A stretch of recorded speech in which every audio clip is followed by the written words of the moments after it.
All sports, all plays. All sports, all plays. All sports, all plays. 365, we making up plays. You talking the game, get you to the days. We're high in the court, the dime in the lane. Variety topics, living the same. All presentation, sports information. In the airways, taking the nation. All sport, all plays, like working your faces. Grace at the field, so tie the laces. All sports, all plays.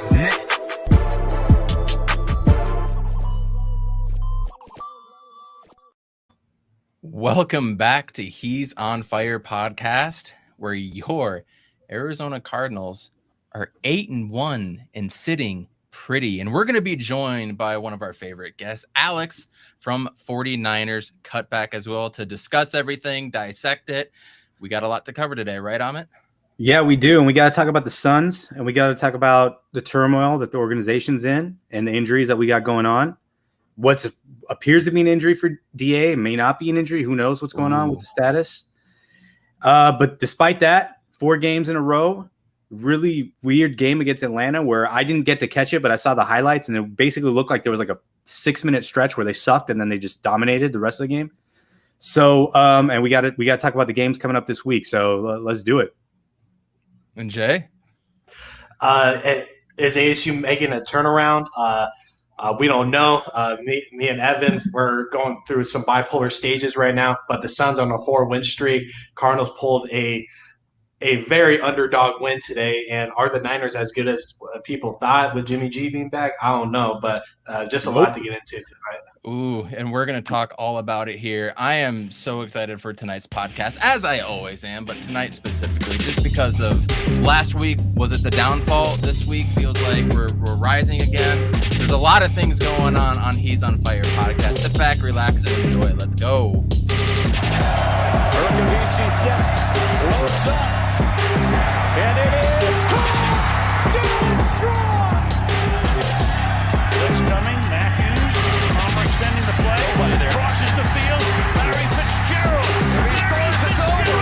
It's insane to the 4-yard line. Crowder looking, throws it alley-oop. Oh! He puts it down! He puts it down! They're getting a little wobbly. Philadelphia says alley-oop. The Bulldogs, they won't get it. Center field. The Diamondbacks are world champions.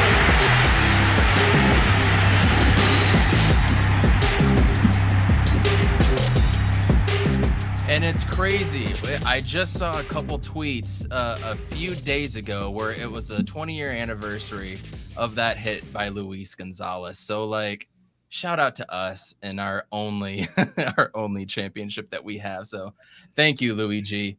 Also, shout out to Pat Tillman. Yesterday was his 45th birthday, and it was great to back here. It was great to see Arizona State come out victorious on his birthday in a game where I didn't think they would. And it was great to see the Cardinals come back. I wish they would have played at home to do some sort of celebratory thing for Pat Tillman, but PT42 always. So shout out to him and everybody else. But first, let's bring our man Alex from 49ers Cutback in. Alex, how you doing, gentlemen? I'm fine. The 49ers, not so much at all, not even a little bit. So, and that it's gonna drive me right to my very, very first question for you. What were your thoughts watching James Conner today? James Conner, do you want the worst part about this, man? You want to know the worst part about this? What makes it it already stings enough, right? James Conner has a career day. He does everything that he's supposed to do. He plays absolutely balls to the wall, fantastic, insane. Does all the things every 49ers fan was worried about heading into this football game. You needed to slow down the run game for you guys, especially with no Kyler Murray potentiality, no DeAndre Hopkins. You have to slow down James Conner. You have to slow down Chase Edmonds. Chase Edmonds goes out early. All right, you got one guy to deal with, one guy to focus on. We don't do it. I made a trade this week in fantasy football for James Conner. I didn't play him. I played against him and he didn't play. I sat him believing full-heartedly that the 49ers defense with Azeez Al-Shaair back was going to focus on the run game, find a way to slow down the run game, and put the onus on Colt McCoy to take shots downfield. You're not going to let the one guy who needs to beat you this week beat you, and you didn't do it. So I left 39 points on the bench in my fantasy league, and it cost me. So it's a double-edged sword. It's even worse than that. But no, I mean, this is James Conner's an absolute monster. He's been great for you guys all season long. And you know what? If he continues to play like that and doing those type of things, he seems to get a couple of touchdowns every game now. I don't even know what he's on track for this year, but it's insane. NFL leader in touchdowns right now, by the way. Yeah, it's insane. It's absolutely insane. He's playing great. Yeah, he was an absolute beast today. Amit, what do you got for us from the game and for Alex while we have him here? Yeah, I mean, so a lot of stuff. So I think the game plan, the game call was perfect, mostly perfect. You know, it was just a lot of just kind of trickery plays, right? Like a lot of trickeries, just a lot of like short passes with blockers out front. They did a lot of in the run game too. I was surprised that it wasn't that finesse. It was just a lot of we're just going to give it in the draw play and it's going to go up the middle and Connor does what he does. You know, Chase Edmonds, Justin Pugh, like those are things we got to look out for now because it's the middle of the season. I keep saying it, the middle of the season. This is when it's going to test our depth. Beyond that, I mean, you know, and the defense played well. Max Garcia too, by the way. I heard that he went out too towards the end of the game. And Justin Pugh got carded, so we gotta worry about that. The defense played well. I don't know how long Chandler Jones is wearing that Freddie Joe Nunn shirt under his thing because it's been 8-9 weeks now since he. I literally said that as he pulled the shirt up. That's been since week one, right? After that, he's been wearing it every game. No, he hasn't had a sack since week one. It's I know that's why he's been waiting, right? He's been waiting to show it off. He had to have been every week, man. Every week. I got to go back and look at the tape because it hangs out. He's got a little black shirt. I got to go back and see if it's been hanging out there. It has to be though.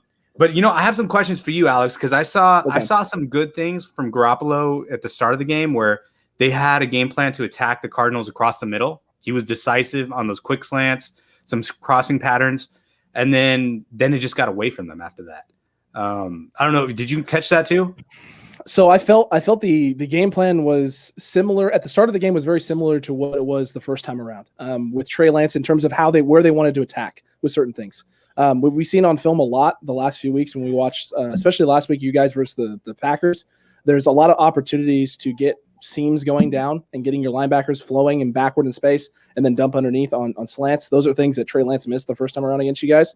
And they drew a couple of them up, but you guys are ready for them this week. Every time we ran a four-vert, would look like a four-vert or a seam concept with an underneath slant or an underneath route coming in, your linebackers were flowing in space and really, you know, daring Jimmy to throw the seam and throw outside the numbers.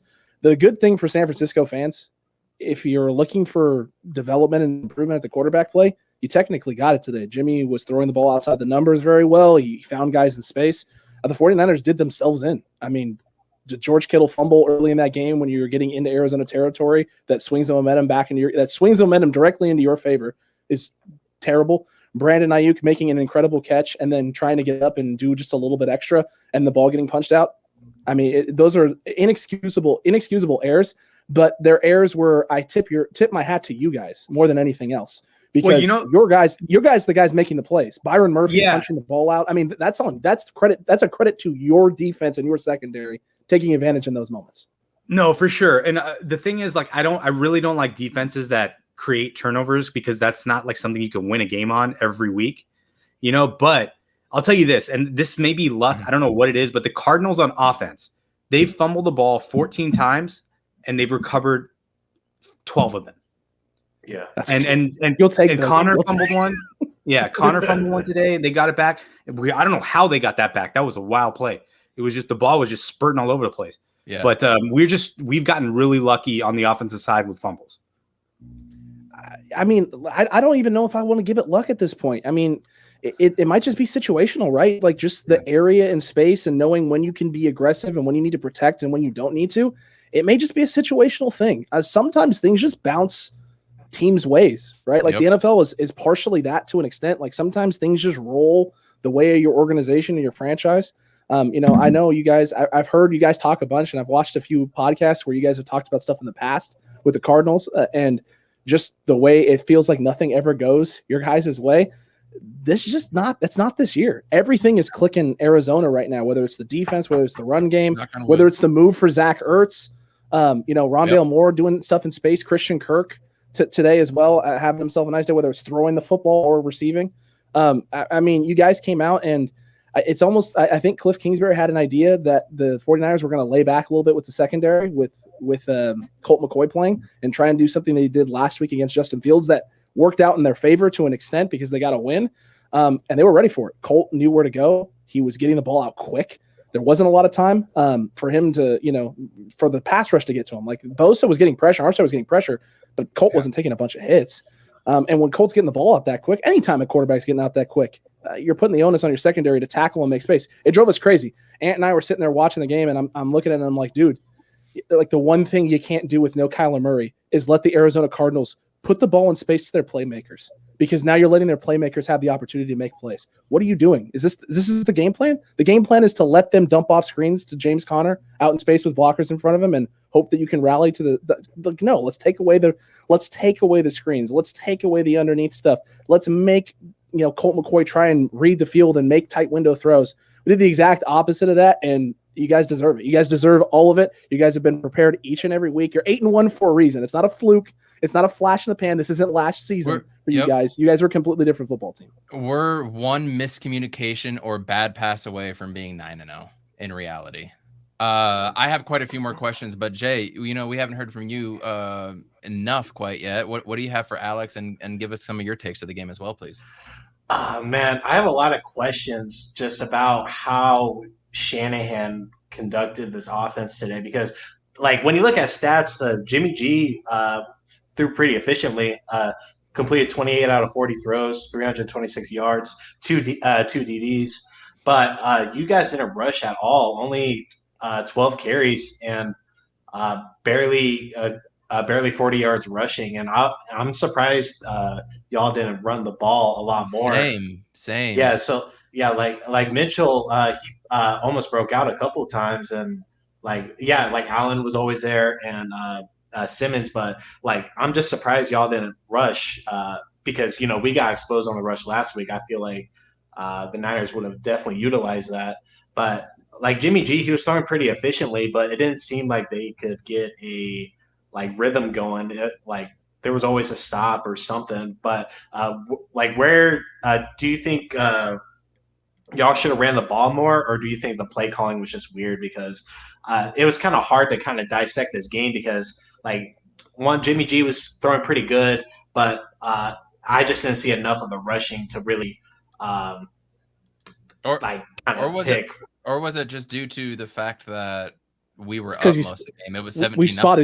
We spotted you 17 points. That's what it comes down to. If we don't spot you guys 17 points, Kyle wants to run the football more. But the minute we went down 17-0, he's sitting there going, what is Arizona going to do with a 17-point lead with Colt McCoy playing quarterback? Right? yes, you're missing J.J. Watt on defense, but the rest of the D is healthy for the most part and playing really well recently. The offense for them, you're gonna go to your run game. You're gonna try and eat clock. You're trying to extend drives. You're gonna take the little chunk plays. You're just gonna move your way down the field and keep the 49ers offense off the field as much as possible. So we got to try and be as aggressive as we can and move the ball quickly. So we're gonna throw. We kind of have to throw a little bit, or more maybe than we're used to. Thank God Jimmy G rose up to the occasion. Otherwise, this could have been like a 50-0 or 53 blowout if Jimmy doesn't complete some balls and at least help us move the ball down the field as much as he did. Because, if 49ers fans are after this game are still – there's a good section of the fan base. It's like Jimmy sucked. He played terrible today. He was almost getting our receivers killed. And I'm like, it felt like Marcus Golden and Chandler Jones rose to the occasion and were putting pressure. It felt like Phillips on the interior was doing some work as well. And who's 94 for you guys? I forget his name. Zachary Allen. Allen was playing great. He's been playing the last couple of weeks on film. It's been good. He looked good today. He looked good today. He looked fantastic. And Daniel Brunskill got exposed. Daniel Brunskill got exposed. You guys exposed Daniel Brunskill all night. I actually have one more question. So does Armstead usually play on the same side as Bosa? So that's a new thing with Kinlaw being out. They just started moving Armstead in on the interior. They just moved him inside last week. We kind of predicted that last week going into the Bears game that went with D Ford out, Kinlaw out, Hurst out, that this was something we were going to try. Moving Kinlaw interior, putting Ebukam out there with Bosa and seeing what would happen.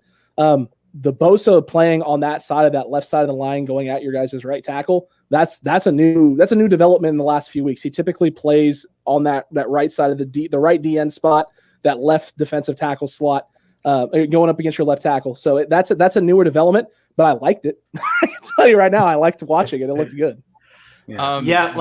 I think Connor was just like exposing really that side because it just seemed like he kept on breaking away on that side. I've just never seen Armstead on the same side as Bosa. I didn't know if anyone got swapped out or not, but that makes sense now. I'd rather have Armstead and Bosa on opposite ends and just crash the middle, but that's just me. But I get what you mean. Yeah. I wanna quickly.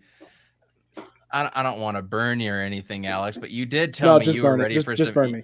You were ready for some Dre Kirkpatrick a couple podcasts ago when I was joined with you. I think it was the previous one. I'm not sure. But, I mean, these guys were teammates last year. But, like, hello. Oh, bye. That shit was nasty, bro. Oh, I mean, that's nothing new for Eno Benjamin. Any Arizona State fans will know that's what Eno Benjamin does. It's true. Felt a little aggressive on his end, Jesus. But did that just sum up the 49ers day in that run for a guy that doesn't even have a career touchdown run? It summed up the 49ers season at this point. That's what it feels like. You guys just came off of an inspiring win. I mean, looking back on it now, we can talk about the Bears all we want. And it just seemed like you guys were starting to get a couple guys back. You're getting healthier, this, and this. And I was all bummed out last week. It seemed like a perfect recipe for you guys to come back. But to me, it comes down to the lines, your offensive line and your defensive line, which I think everybody on this podcast will agree. The very first time we played you guys, that was the best defensive line we played all season to date. Absolutely. Yeah. What the hell happened? See, I'm not willing to go there yet with the D-line because I did this last week against the Bears. The Bears gashed us in the run. They gashed us in the run the first half, and we got on the reaction show, and I went hard at our D-line. And then we watched the All-22 film, and I was like, oh, no, the D-line played great.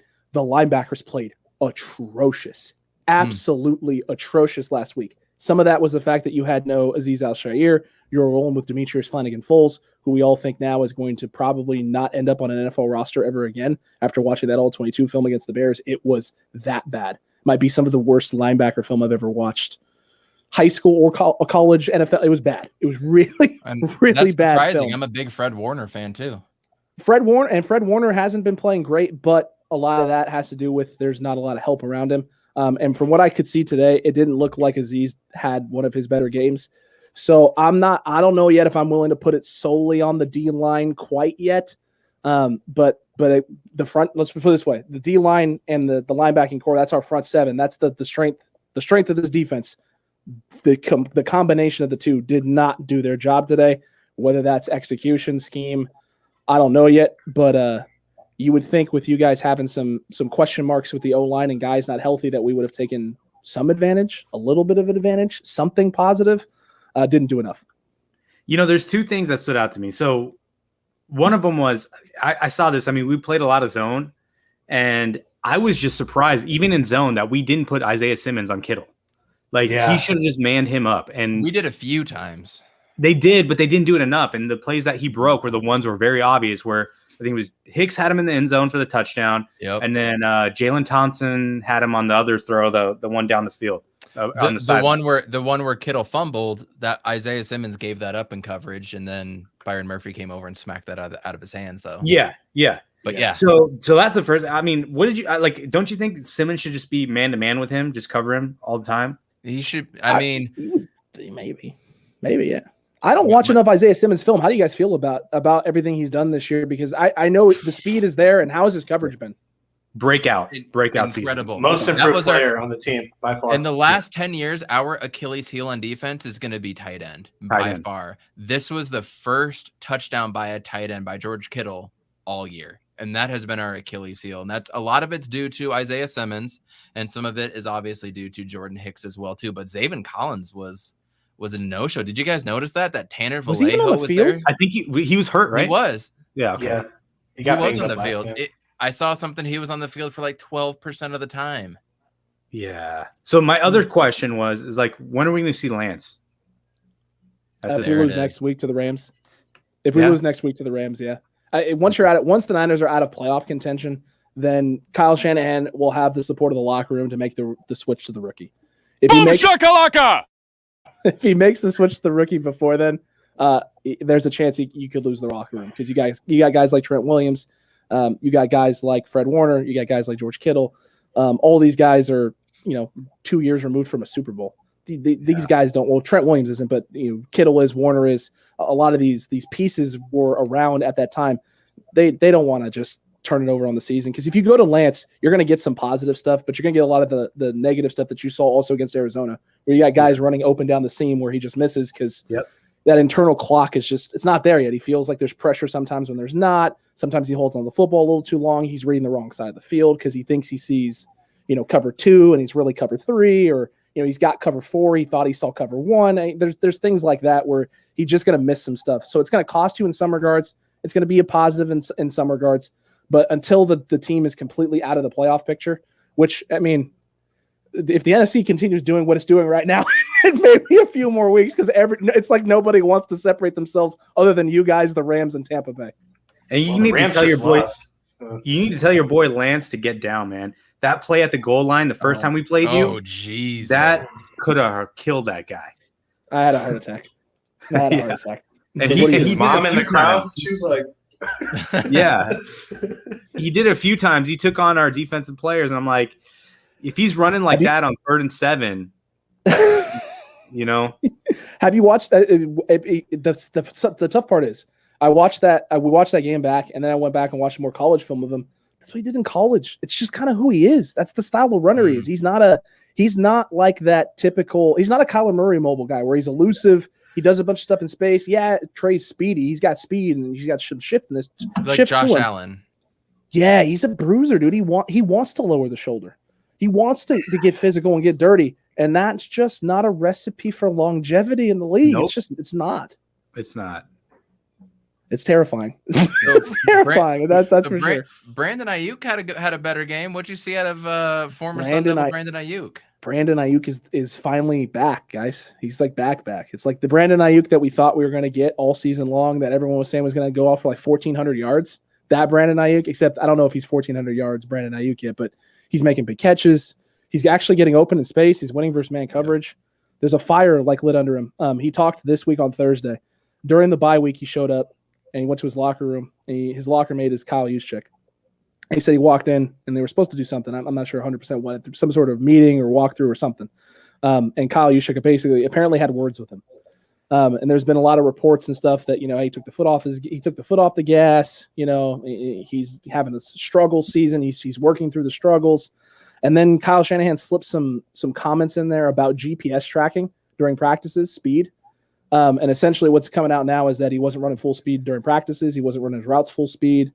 Jimmy Garoppolo had comments in the media during the preseason about how Trent Sherfield had elevated and played so well, and that he always knew where Trent was going to be, and that he could trust that Trent was always going to be in the spot that he needed him to be in.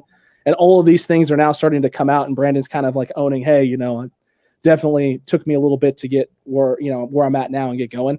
But he's finally, it looks like he's turned a corner.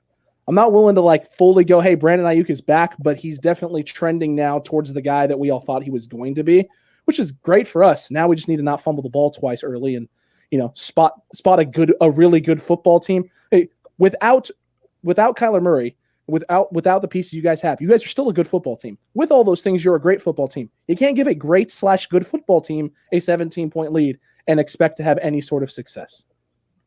So Brandon Ayuk was exactly like that in college. Now, granted, he was a grad transfer his junior year. So he came in, maybe it was his sophomore year. I don't remember, but he was a grad transfer, slow to develop the first 4, 5, 6, maybe 7 weeks, and then just exploded.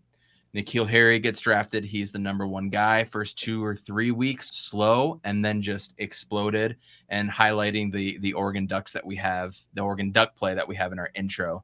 So that's just, you're talking 4 years now. His junior, senior year, college, and then his rookie year, now this year. That's 4 years in a row. That's kind of what to expect from him, right? Would you say so? I mean, if that's what he does, trend, that's his right? MO, right? That would be the trend, and that's a scary trend, right? The only hope is that he's still young, right? So maybe now that this has happened 4 straight years, and you've had a coach at the professional level that's hold your feet to the fire. You know, they try to talk to you privately, it didn't work. They went to the media, that didn't work. Kyle Juszczyk comes up to you in the locker room and rips you a new one, and apparently that's what kind of sets everything in motion for him to start bouncing back a little bit. Peer pressure. Peer pressure apparently is a positive thing. It's a good thing. So I'm hoping that this is now a new trend, that maybe this guy understands what it means to be a professional, or at least starting to understand it. Mm-hmm. But again, right, fool me once, shame on me. Fool me twice, shame on you. We'll wait to see what happens. You know, you guys got two receivers that remind me of Anquan Bolden. Obviously Ayuk and then Samuel, right? Like those guys are just running backs when they catch the ball. And against like smaller, you know, secondary players, like they can take advantage. Obviously against like, you know, against defensive line and linebackers is a different story. But dude, if you guys had an elite quarterback, like an elite quarterback with Kittle and the run game, it's hard. You know? It's hard. It's hard, man. This is what Ant and I kept saying in the preseason is if all these pieces align offensively, in theory, you have an offense that's too hard to predict. Even if Jimmy's the quarterback, if the run game's going with Raheem Mostert, you know, that's the thought process is like, all right, if you stack the box, you're going to match up man on the outside. Ayuk should be able to beat you one-on-one. If you bracket him, Debo should be able to beat you one-on-one. If you bracket him, you got Kittle. You feel like there's too many weapons. The problem is it hasn't all hit at once. And so if it's not all going to hit at once, then you're just predictable. I mean, Mostert being out the whole time too, that doesn't help you at all either. So who knows what to even predict from him moving forward, or if you can even depend on him at this point, right? Who knows? I mean, it's unfortunate, but he's finally actually having the surgery on the knee. So semi bright spot, I guess. And Javon Kinlaw just had his knee surgery, and apparently it was a full ACL reconstruction. So that's news to everybody, because we're all hearing it was knee tendonitis and cartilage issues. Apparently it was his ACL the whole time. He's been playing with a bum ACL since last season against the Cowboys. Props to him. That is crazy. Awful. That is awful news for San Francisco fans. So we're running up on the half-hour mark, and then we'll let you go, unless you want to talk some awesome Phoenix Sun stuff with us, which you're always welcome to, Alex. You got that Kings win. You're really a Kings fan. You got that one. I mean, I'm a Kings fan, but I have watched like literally no basketball in like a month and a half, 2 months. It's been bad. We'll watch it tomorrow. You guys are coming off of a back-to-back, and you're playing us tomorrow, and we need a little bit of revenge, so it could be a fun game. But what is the future of the 49ers going forward for this season? Y'all are 3-5. Do you fully expect Trey Lance and a fire under their ass and to come out strong against the Rams on Monday Night Football, or are they just going to whittle away and die? It's Jimmy. It's Jimmy this week. If you lose to the Rams, then it's Trey going forward. That's our belief. That's kind of where our thought process is. The last 2 weeks with Jimmy Garoppolo, what he's done, 300+ yard games. He sort of looks like the Jimmy we traded for in 2017. The aura, the confidence, the swag, standing in the pocket, directing, taking shots, not afraid to throw the ball downfield outside the numbers. Like, this is the guy that we saw in 2017 that fans got like, hey, there's something special about this guy. Hey, maybe we just made like a trade that's going to change the fortunes of the franchise. That's what it feels like right now. So if you're the 49ers and you can roll that for a few weeks and get some wins, you know, it's not going to be easy. And Mike McGlinchey went down against you guys as well at the right tackle. So now you're looking at, oh God, if it's Tom Compton. Oh my God, if it's Tom Compton. I don't even want to talk about it. I don't even want to talk about it on Quest for West, because if it's Tom Compton, I don't even want to watch the game. I don't want to watch the Monday night game because Tom Compton can't stop a tumbleweed rolling down the field right now. And I don't know if they're going to go to Jalen Moore. They talked about how Jalen Moore has only been practicing at left tackle, so they're worried about technique stuff translating over to the right tackle spot in their system. And they don't know if they want to put him in that situation against Von Miller and Aaron Donald. And I mean, I guess the only bright spot is that Daniel Brunskill somehow finds a way to play great against Aaron Donald. So if he does that, maybe. But that version of Daniel Brunskill has been a no-show all season. You know, so Monday is a must win. If you win, you stave off having to go to the rookie right away and having to start playing your younger guys and start playing for next season, because you're still technically in the hunt. You're a game back. If you lose, you're 2 games out and there's just not that much time left.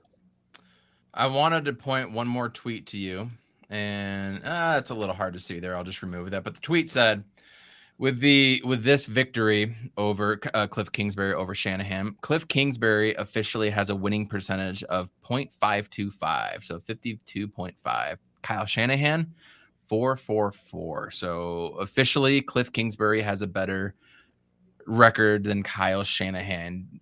But it's all tied to Garoppolo. That's the problem. It's all tied to Garoppolo. When Garoppolo's out, they don't have a chance. Well, just hearing that, like, what is your initial reaction when I tell you that, Alex? Sounds about right. It just sounds about right. Honestly, it really does. If I was a Niners fan, I'd be making excuses. Well, we had all these guys out last year, and then this year we had this and this. I would be doing. That's for me. For me, that's why it sounds about right. When Kyle came in 2017, this team was trash. I mean, everyone forgets that when Kyle Shanahan took over with John Lynch, this organization had been destroyed by 2 years of Jim Tomsula and Chip Kelly, and this roster was atrocious. It was garbage. It was CJ Beathard at quarterback. I mean, it was bad, man. It was bad. CJ Beathard, and 49ers beat writers won't come out and say this now, but 49ers beat writers were calling CJ Beathard one of the greatest quarterbacks they ever saw in 49ers camp when CJ Beathard was in training camp when he first came in. I mean, 49ers beat writers run away from this tweet now, but 49ers beat writers were calling CJ Beathard the greatest quarterback they had ever seen in a training camp when he first arrived. So this team was hot garbage. It was bad. It was terrible. Those first few years were awful until that trade for Jimmy. Like Amit said, when they made the trade for Jimmy and brought him in, things changed. Jimmy played really well that first year and then tore his ACL. You bring in Nick Mullins, you get what you get. 2019, he's healthy for the whole year. You have the run, and your team stays relatively healthy for the whole year, and you have your run. 2020, you get 32 guys going IR. 2021, you lose Jason Verrett and Dre Greenlaw, two staples of your defense in week one, and then it all just and Raheem Mostert, and then it all spirals downhill from there. It's just unfortunate. Some of the fan base wants to put him on the hot seat. I'm not really ready to do that. It seems just kind of ridiculous right now, especially when he just made the move for Trey Lance.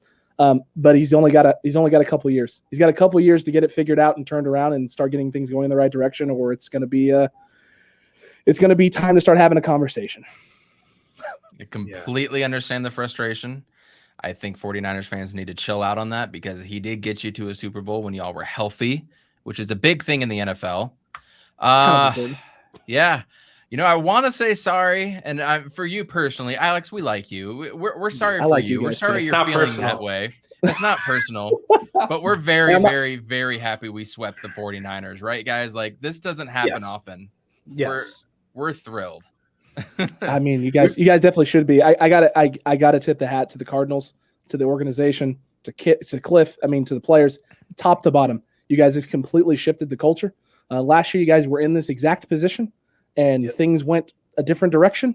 And you guys learned. You took the steps. I said this to you on Quest for the West, Evan. Right? It's all about growth with teams and being able to climb those ladders and the adversity coming up as a young team. You guys are making those steps. And as a 49ers fan, I absolutely hate every second of it. As you should. Before we leave us, do you have any words of wisdom for us? For you guys? For our listeners, for 49ers fans? For 49ers fans, try and take a deep breath, but I understand the frustration. It is what it is. There's not a whole lot you can change right now. You just got to hope this team can execute a little bit better and take care of the football. If they do those two things, the game's a little bit closer. You hope at least anyway. So at least give us a chance to win football games, and I can live with that, especially if we're not coming out with, especially with the way things have gone the past few years.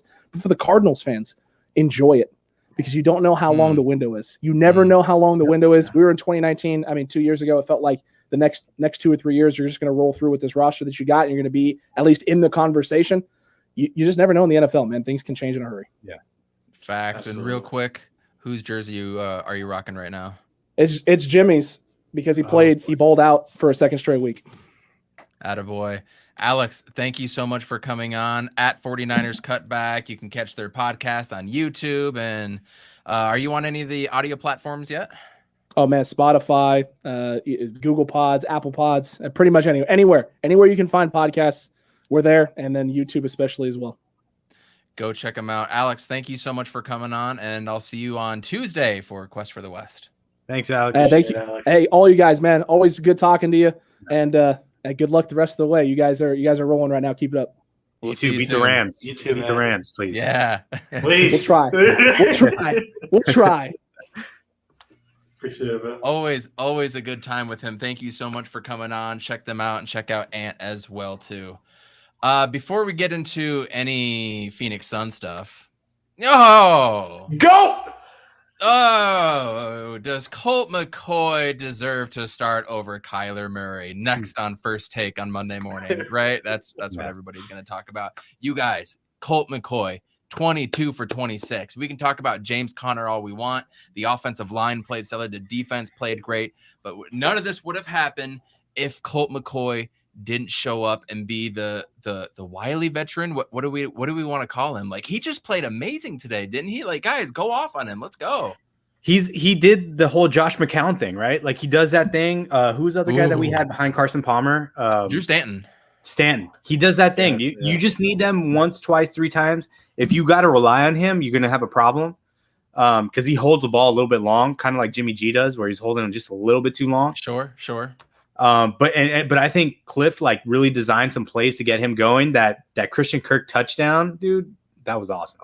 That was awesome. He threw it perfect. My wife was so pissed. She started Christian Kirk today. He had 91 yards, and that should have been a touchdown. That was a touchdown, right? Wasn't that not a touchdown? I thought so. I thought he dragged the other foot in. I thought he dragged the toe over there to get it in there, but James Conner got his money's worth today. That's for sure. Yeah. JJ, please go in on Colt McCoy, the Colt 45, and what you saw from him today, man. Okay, I was totally prepared for Colt to be playing today. I like when I woke up this morning, like my first thought before I checked in on my daughter, I was like Kyler isn't going to play today, and I had a feeling Hop wasn't going to play either. So, I was totally prepared for the worst. You know, I invited my Niner friend over, Andrew. You watched it with a Niners fan? Yeah. So that's baller. Yeah. That's baller. He wasn't too happy. Let's just say that. But dude, like, what can you say about Colt McCoy? He understood the assignment and he balled the fuck out. And like, our O-line did their best to contain, just help Colt McCoy out the best that they could.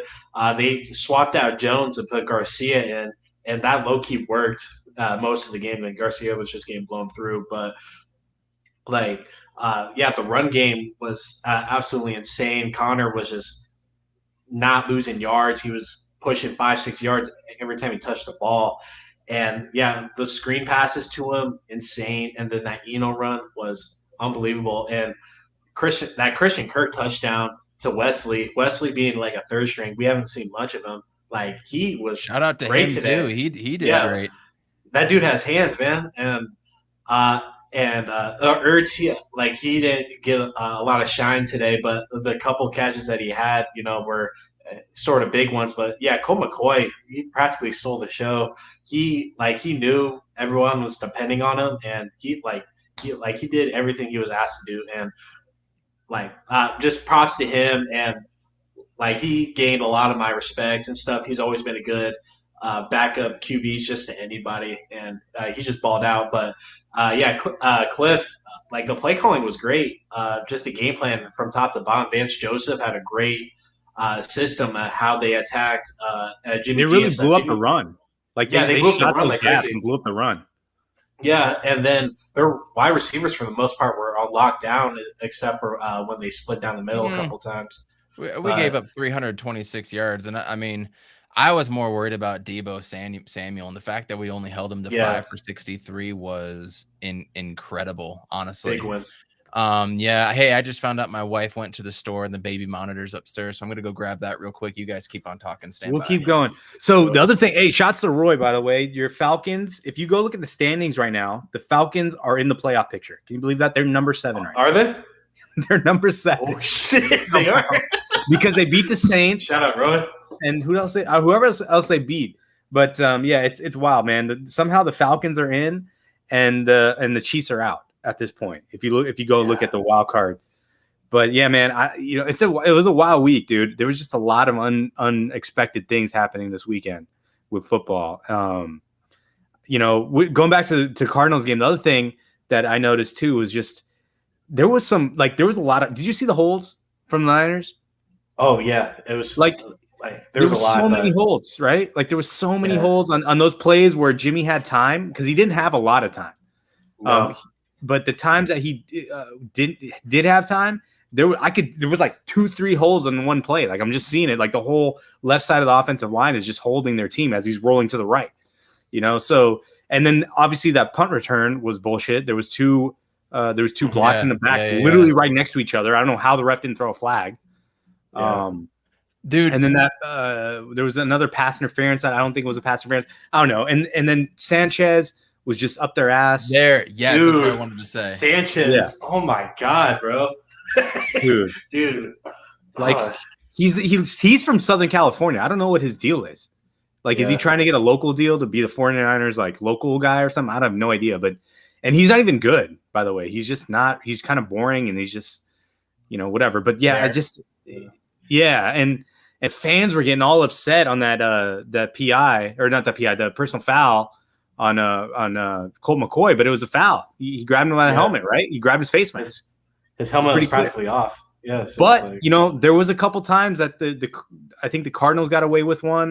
There was a sack where I think somebody might have been Golden hit Garoppolo on the head, and then every time James Conner out there, he's like boxing, dude. He's trying to throw jabs at people, and I don't know how that's not a penalty, but somehow it isn't.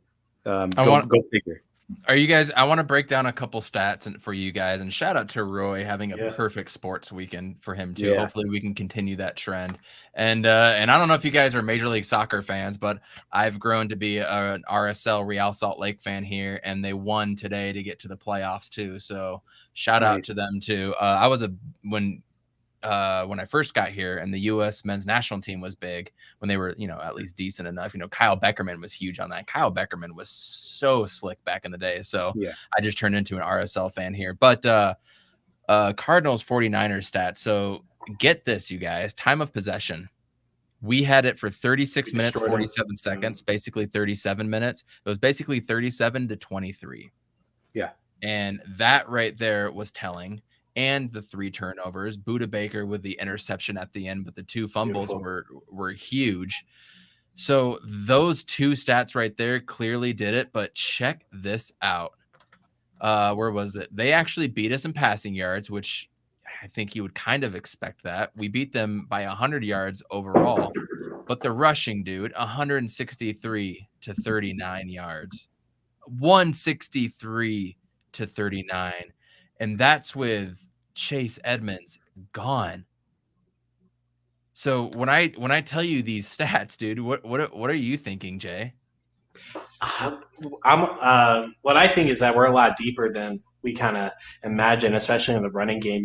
Like the Niners D line is like one of the best on this side of the country. It was the best that we played this year, correct? Yeah, correct. Absolutely. So it was just crazy to see Connor just have his, and then, the couple plays that he was in just take full advantage. And Edmonds had a couple of touches today, right, before he got hurt? He had one. But it's just crazy. It's just like Connor, willingly, and whenever he wanted it, he got it. And it was just amazing. And Cole was just finding those screens perfectly. I can't get over how good Cole played today. Is Colt McCoy the best backup quarterback we've ever had? Yeah. To my knowledge, based on tonight's game, absolutely Colton McCoy. So cheers to you. Before we get into some NBA stuff, before Amit gets back here, I want to go over some scores real quick. It was a really, really freaking weird. Let me do this for you. It was a weird Sunday in the NFL. Browns absolutely taking it to the Bengals. Broncos taking it to the Cowboys. They got 2 touchdowns at the end, but it was 30-0 at one point. Yeah. Dolphins taking the Texans. I thought the Dolphins were going to lose with Tyrod Taylor coming back. I thought Tyrod was going to do some things. Falcons, all of a sudden, Roy, your Falcons are in 7th place and in the hunt to get into the playoffs. I never thought they would do that. Giants beat the Raiders, and also a shocker. Upset. Yeah. Yep. The Pats beat the Panthers, who we play next week, and I feel very good about because Sam Darnold has been trash. So I feel very good about Bills that. game pissed me off. How about this? This was the stunner of the day for me. I couldn't believe that. I was watching that game. That was the most boring game I've ever seen. Holy shit. I don't know what was going on, dude. They just any given Sunday, dude. Yeah. Any given Sunday, right? You just don't know what to expect. Vikings Ravens. This was a great game. That was a good one. Yeah. And Vikings were up, dude. Vikings were up. They had this in the bag and they squander it. Chargers beat the Eagles and they just kind of continue to do what they do. So shout out to the Chargers going 5-3 with their quarterback there. Little by little, I've been slowly impressed by Justin Herbert. This was a weird game. The Chiefs and the Packers. That was a hella weird game. Hella weird. But Aaron Jones did absolutely nothing for me. But the Chiefs still don't look good. Just this win does not fix their problem, in my opinion. It just does not. Bad, Falcons to the playoffs. Hey, why not, right? The Braves won. If the Braves can win, why not the Falcons? They can get there. And then tonight, to cap it off, Titans beat the Rams. And check this out, dude. I was down 10 points going into this game on fantasy. He had the Rams defense, so you get spotted 10 points right away. So I needed 20 points from Van Jefferson and Matt Stafford. I didn't get it till the very last drive, and I won by like 0.96 points or something. And he has nowhere left. I would have that was awesome. Of course, we round out the week with the Colts beating the Jets 45-30, and we got a really, really trash game tomorrow. We have an absolute horrid game. I am not watching this game. We will be watching the mighty Phoenix Suns go there. The Bears and Steelers. I don't even care to. Yep, we can hear you. I don't even care to pick who wins this game between the Bears and Steelers. I'm going to say the Steelers, but what an awful slate. I can't hear Evan for some reason. You don't hear Evan? No. Can you hear me, Jay? Yeah, I hear you. That's weird. Can everybody hear me in the chat? Oh, Let me log out. Roy, I would agree with that. You don't really need Julio. He's been awful this year, but you could take a stab at OBJ. I could see that, especially with Calvin Ridley being done. I could see that. OBJ wants to go to a winning culture. No offense, Roy. I see OBJ going to Buffalo, honestly. Ooh. I mean, he's first on the waiver wire, though. So if Detroit doesn't go and pick him up, then I don't know. But at this point, if you're Detroit, just keep on losing and get that number one pick. You don't really have a need to win games anymore. So we need to switch over to my favorite team of all time. And I want to switch over to this one, the mighty Western Conference Phoenix Suns. And we're going to change it to purple in a second as well, too. Really good content for the people listening. Thank you, everybody, for listening and tuning in, by the way. And go follow us, share us out, all that fun stuff. The Phoenix Suns, dude, they just have a way of like pulling you away, getting really pissed off at them.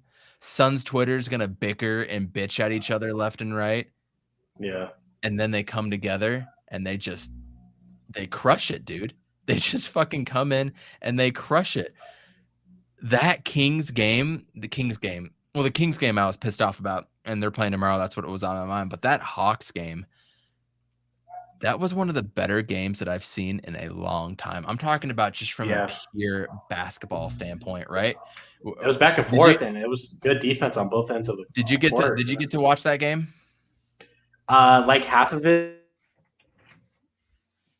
I had to go to highlights and stuff, and then I ended up watching just a replay of the game. But yeah, it was a great game. Like, yeah, just from a basketball standpoint, like everybody was balling out. Frank the Tank, like playing beautifully, and Booker having like a career 9 and stuff. Like he just couldn't miss. Paul did great, just distributing the ball, and just a defensive presence with Mikal and Jay. Like they really clogged the paint really well. And it was nice having Cameron Payne back, even though he didn't really contribute like that. Like our offense definitely flowed a lot better. Just flowed. Being back. Yeah, I completely agree, and I really want to get to this 8 and stuff and the Sarver stuff. We really need to touch on that because everything came out. Roy's idea of packaging Nader and Sarver is awesome. Iverson Vlogs hates Sarver, dude. I gave Nader the benefit of the doubt because he got injured last year. He was just kind of starting to find a little bit of a rhythm. And I think his defense is solid. His defense is there, and his defensive rotations have always been there. But, man, once he gets the ball, dude, he's a bull in a china shop, and he just goes blinders on. And I don't know what Monty's fascination is here. But here's what I want to do for our second unit. And tell me if this is okay with you guys. Cameron Payne, obviously. Landry Shamet, obviously. Cam Johnson, JaVale McGee. But for that 4 spot, why not play Frank Kaminsky at the 4? Why not have Frank 100%. And JaVale? I'm with it. Yeah. Frank's earned it. You can leave him in the lineup with Mikal Bridges, and they have some sort of chemistry. Like those guys, he seems to find him cutting all the time. And I just think Frank is interchangeable with the starting lineup and the second unit and the third unit. Like he can play with all those units. Dude, the problem is he gives up defense, but like, you know, I disagree. He looks so much better on defense this year. Now, okay, foot speed. The foot speed is not there. That's what I mean. When we play against smaller teams and we got to do small ball or something like that, maybe it's better he's the 5, JaVale's not out there, or some combination like that, right? So guarding guys on the perimeter, not his forte, but he is getting better and better at that, to the point where Frank Kaminsky, a lot like Colt McCoy, he made himself into an asset now. Yep. He's not just a dude at the end of the bench. No, he is a legitimate asset. He is ready to go whenever his number called. I can't speak enough about how well Frank Kaminsky played.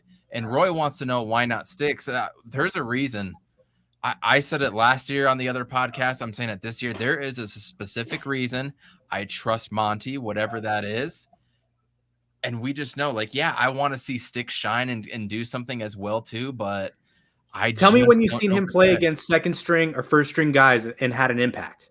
Like that, yeah. Tell me that. The things that you've seen from him are at garbage time. He has not done anything worthwhile against like real NBA players. From a coach's standpoint, if your dude isn't seeing the floor, you're not even making an impact in practice. Yeah, that's what it comes down to. Yeah. He must not be doing anything in practice that makes him say, "Oh, we need to go in there and we need to play him." It's as simple as that, pure and simple. Like we were putting Damian Jones ahead of him last year. Is that the guy's name? I forgot about Damian Jones. Like we were putting him in the game against ahead of him. Yeah, but it was really good to see Devin Armani Booker just fucking take over and hit open 3 after open 3. That was just feeling so good, considering what we've heard, like with the ball and how it's like weird and you don't break it in. I was like, man, this could be a really bad year for Booker. He might be averaging 18 a year or something. Nah, dude comes out, goes into Armani mode, puts up 38 points, hits all those threes, makes a key block towards the end of the game as well too. Yeah, you saw that block, and then runs the other way. Everybody's saying that Book doesn't play defense. They don't watch basketball. They don't watch him.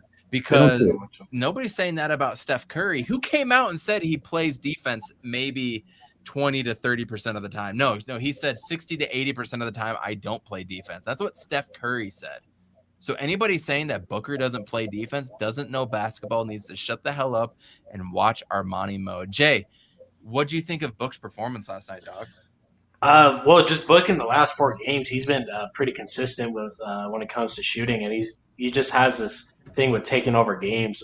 But especially with the game last night, man, like he just went absolutely crazy. Yeah, his hangover is gone, and I think he's just like you see him progressing as a player. And the last 4 games, his defensive presence has gone up tremendously. With him coming in, these last 4 games have come down to like the last 5 minutes, 6 minutes. And once Booker comes in the fourth quarter, around that mark, he's just taking over the Cleveland game, the Rockets game, the Pelicans game, and he's just been taking over. And that 38 special, stop talking shit about my boy Booker, seriously. And the Booker and Mikal transition, so beautiful. Mikal, it's so beautiful. Like words can't even describe like their chemistry together, and they're not even talking to each other like that. Yeah. Book is averaging 27 points in the last 4 games, and that's pretty insane. And the Atlanta game has by far the best game that we played. It's just Bogdan. He was just having his with the mid jumper. We expect him to shoot threes or take it down the middle, but we weren't expecting him to pull from the middle. But Trey had a pretty decent game. But it was just a lot back and forth. Really good defense on both sides of the court from both teams, and the shooting was really good too. Hey, the Hawks are a team, dude. I was listening to Suns Jam session last night, and I'm going to echo their sentiments as well too. They were scared of the Hawks last year, and I kind of was too. I didn't know if I wanted to play the Hawks. I thought I wanted to play the Bucks because we could just like play Giannis ball, or you saw what Blake Griffin was doing to him last year, and then the whole counting to 10 free throw thing. Like, I was all ready to play the Bucks last year, and I didn't want to play the Hawks. And they've got a squad. Roy, I know you're on here, bro. You're a Braves fan and you're a Falcons fan. Why are you a Suns fan and not a Hawks fan? I'm curious, dude. If you could hit us up on the chat and let me know. I'm just kind of curious about that. And while he's doing that, I was just gonna say, like, Booker. So to say that, I saw that. Did you see that? Yeah. Did you see that, Amit? Yeah, I did. And there's one thing. Here's the observation I want to make. Number one, they're letting these guys play defense this year. Yeah, and it's across the league. I love it. And the Suns, I mean, with the Suns lens on it, like, we are not getting enough calls because we're driving to the rim more than we've ever had under Monty, and we are not getting calls. And Book is disrespected consistently. But it's not just him; it's other guys too. It's Cam, it's Mikhail, it's a lot of guys going to the rim. Ayton on the post ups. I guess that's what it's going to be for us. Like, we don't get that respect now, or we never had that respect. So that's something to watch out for the rest of the season. I think the other thing that I saw is just so with Book, like, I want to say he was on one, but he wasn't, dude. Because that was like 90% Book. Like, when we get 100% Book, that's that triple double in the Western Conference Finals without CP3, right? Like, yes. I want to see MVP Book. Like, he's playing. That was an MVP game. Like, if he plays at that level for a consistent stretch, that's MVP Book. I think he's learning how to do that because he's never had to. He's never been on a team like this, right? He was never. Last year, it was all about proving everybody wrong. That's what last year was about. And finding that chemistry with Chris Paul. Yep. And wanting to win and getting to the playoffs. And now it's more about not necessarily proving them wrong, but proving all the other people right. And he needs to go out there and he's trying to prove it to himself and do all these things. But then he's coming off of the weird COVID year, the finals run, USA, new ball, COVID. He got COVID at the beginning of the preseason too. And now it's go time for Book. And he's learning how to deal with winning, just like the team is. How are they going to handle the targets on their back? And Book is learning to play a different way now. And his shot, it looked so pure. And I'll say this about Booker and the 3-pointers. When Booker jumps straight up with his threes, it looks so good. When he fades away on his threes, I feel like he's just going to miss it. He did have one on the left wing where he kind of pulled up in somebody's face. I don't know who guarded him, and he faded away. I was like, there's no way that's going in. Oh, no, it went in. But when Book is in the mid and he's fading away, you just know that's going in. But when he goes straight up, it's always like too hard or too soft or something. It's so funny. That's just a thing that I noticed with him. Another thing that was great to see was the full 48 minutes of play. Now, the final stretch of the third quarter, we could have a whole podcast about that. And Flex brought it up on the Suns Jam last night. When you have like Campaign and Shamit and Nader and whoever else was on the floor against like the Hawk starters, like, what did you expect to happen? But the way they came back, they kept fighting in the fourth quarter, was impressive. Two things. One that pisses me off with Monty and one that I love. The first thing, it was about a minute and a half left. We got to stop for a tie game. Kaminsky got it, and he looked around, and it looked like he traveled maybe, or maybe he didn't. You know the play that I'm talking about, Jay? Like a minute and a half, and then he got called to travel with a minute and 27 seconds left. And it was a big play. He got the ball. He didn't know where to go. Had nowhere to go with it. It looked like he like traveled or stepped or something, and then he passed it. To me, it didn't look like a travel. It didn't look like he drove. Was it to Booker and on the left wing when he finally passed it? Yes. That's where he passed it to, but they immediately called it, and they said it was a turnover. He traveled. 1:27. Monty, you've got to take that fucking challenge, dude. 1:27. Do you remember last year he would take the challenges in the first half? Yes. On like stupid plays. And he didn't take like any challenges ever. He would never do it. Under 2 minutes left on a possession like that, you have to make that challenge, Monty. That's been probably your Achilles heel as a coach. I mean, who am I to say? I've never coached in the NBA, but in my personal opinion, that was a huge play because then they turned right around and scored right there.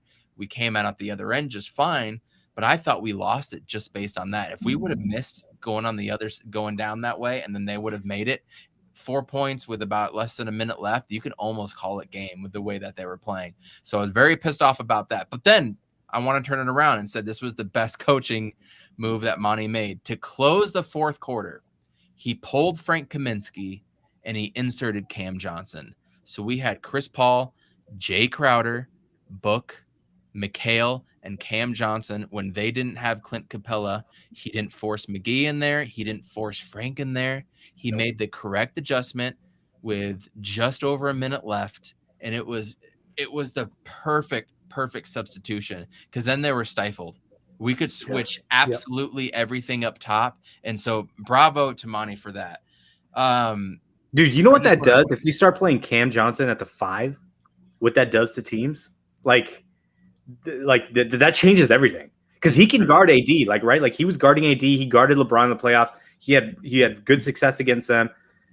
He had okay success against Giannis, but I mean, if you could play him at the 5, dude, that changes everything.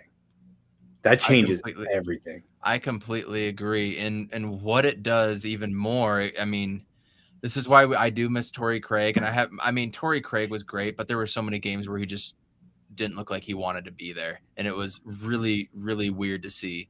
He didn't look like he wanted to be in the finals at all. So I miss him for the athleticism, his shooting, size and length and all that stuff. It just didn't look like he was mentally there all the time. So good for him at the Pacers, what he's doing.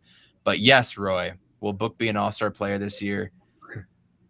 I think he has to be. He's not getting voted in this year. Russell Westbrook sure ain't going to the all-star game, is he? Hell no. Like Dame isn't looking like that player. I mean, how many guards are really outshining him? Luka, maybe?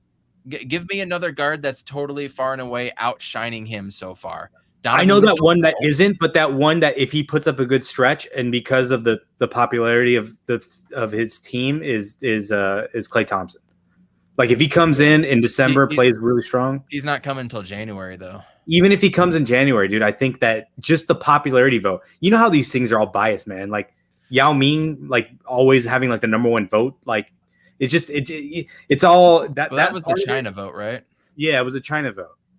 So it's just some of it's based on like past, glory, and then part of it's just like popularity. I can see where Steph and Klay could win.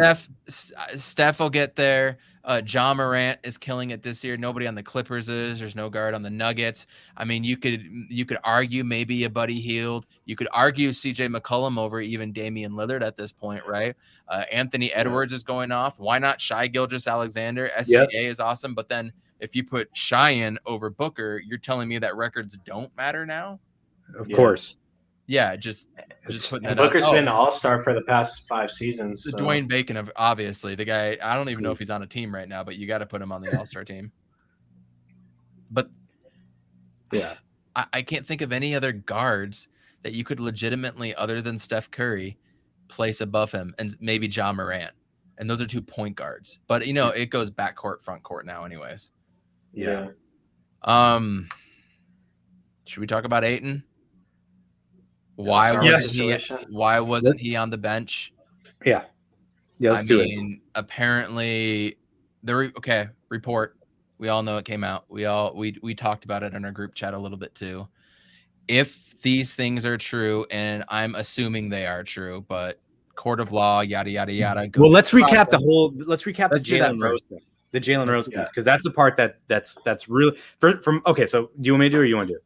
No, please. Yeah, so basically Jalen Rose, I think it was on The Jump or it was on one of those shows. He basically came out and said that, I don't know his source. I think it was, in my opinion, was really irresponsible without receipts to say. He basically said that Robert Sarver said, "Why would I pay that?" And he's a lazy end. Lazy end, yeah. And the speculation has been that Ayton was healthy. He played a game. He wasn't on the injury report. He missed Saturday night. He wasn't on the bench. He always supports his team. He's always on the bench. So the speculation there is something's brewing, right? The other component of that is the other majority owner of the Suns. What was his name? Nam Jaffe or whatever his name is.